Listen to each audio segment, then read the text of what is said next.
Okay guys, doesn't really look like the same handle no more. It's all nice and sanded, and this puppy's ready to go on. So next thing we're going to do is we're going to go ahead and fit the head to this handle.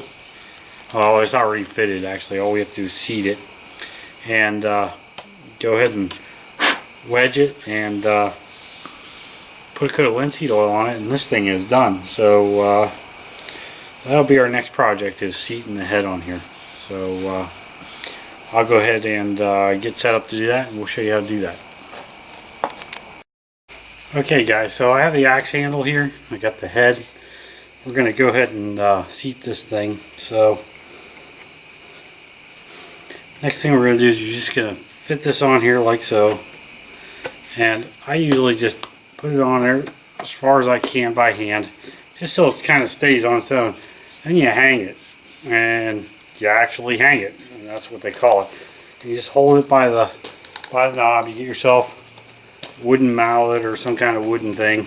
This is what I call my Bam Bam stick, and you just kind of tap it on the back of the thing.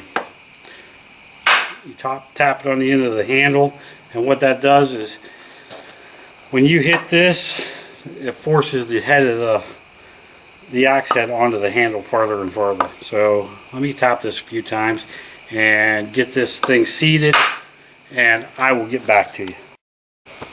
Okay guys, so I got it all seated, and it just so happens it works out that it's sticking out of the top of the handle just a little bit more than an eighth. I'm going to leave it. It's fine just the way it is.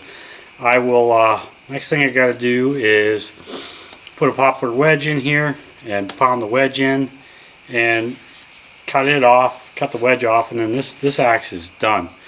So other than some linseed oil on the handle. So let me go ahead and do that, and I will get back to you. Okay guys, so this axe head is seated. I went ahead and put the poplar wedge in there, and then put one steel wedge in there. I don't usually do a steel wedge, but being that this is such a big heavy axe, I figured the extra wedge would probably be a good thing to have in there. So I went ahead and did it. So this thing is basically all done. The only thing that's really left is to give this thing one more last light sanding on the handle. And when I seated it, around this edge here, you can see where it sort of pushed a burr up. I don't know if you guys can see that or not. So all I'm going to do is take a utility knife and just slowly go around here real gentle like, and cut this burr off. And then I'll sand this handle one last time and put a coat of linseed oil on it, and I'll show you guys what it looks like when it's all done. Okay guys, so I got the burr all trimmed off the edge of this thing, off the edge of this axe. There's no burr left around here at all anymore. It's all trimmed off. I got the handle sanded one more last time, and it's all done. I started sharpening it a little bit, but it's got a long ways to go yet. Probably work on that in my spare time off and on, but other than that, this thing's done. I'm going to go ahead and do one more thing, and that is the boiled linseed oil. And I've done this a million times, but I'll show you guys again. I just pour a little bit of it in my hand, and then I just take it and I work it into the wood. And I just work it in as well as I can. Nothing fancy about it. All we're trying to do is get a good coat of oil on this thing, on this handle. And you know, I may do this, I may give this handle a coat of oil, oh gosh, a couple times maybe, over the next few weeks, until I'm happy that it's got enough oil on it. And you want it to really soak in good. So let me finish this up, and then I'll get back to you and we'll have a little discussion. Okay guys, this axe is completely done. What we have here is a plumb axe, and it's got 36-inch handle on it. I'm guessing this thing is, oh my gosh, probably close to 4.5 pounds for a head, and the handle's actually a 1/4 inch under 36 inches from all the way from the top to the bottom of it. Feels pretty good. Have to take it out and actually try it out a little bit, but you know, linseed oil is on it. It turned out a little darker than I thought it would. It's got that little knot on the bottom, but it's only in there about a 1/4 inch, so that's not going to hurt a dang thing. $4. $4 in a little bit of time. You know, I paid $4 for it, took the handle off of it, redid the handle, and turned around and you know, just totally gave it a redo over. It had a urethane coating on the handle. I went ahead and sanded that all off and just put a nice coat of linseed oil on it.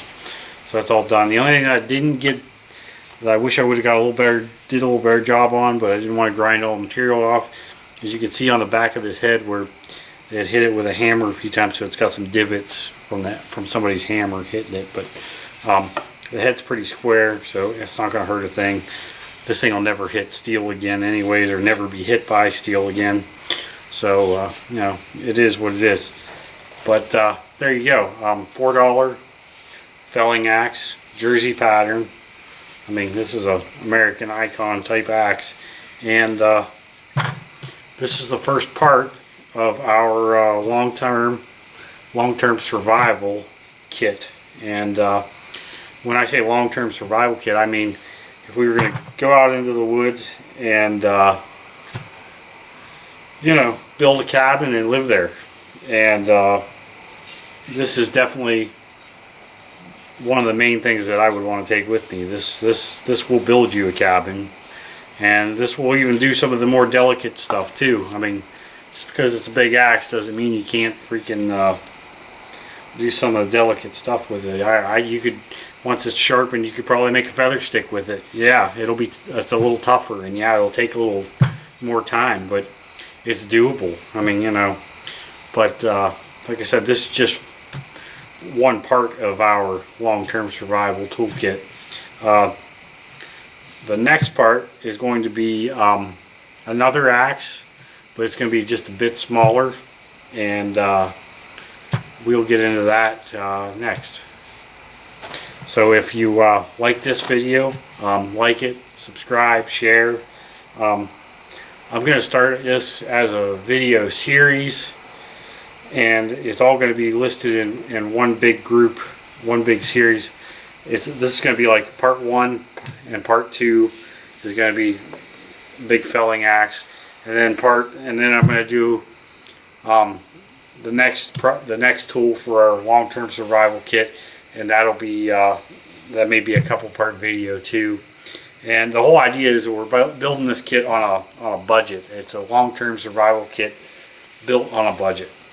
So I'm going to end that video there. I'm going to say thank you, and if you like the video, like it, share, subscribe to the channel. I'm still trying to get 100 subscribers. The 100th subscriber is going to get a butcher knife that I've redone. I haven't decided which knife yet, but I guess it'll be a surprise when I hit 100 subscribers. Number 100, if they stay on the channel for, you know, a while, they will get that butcher knife all refinished and ready to use. So thank you.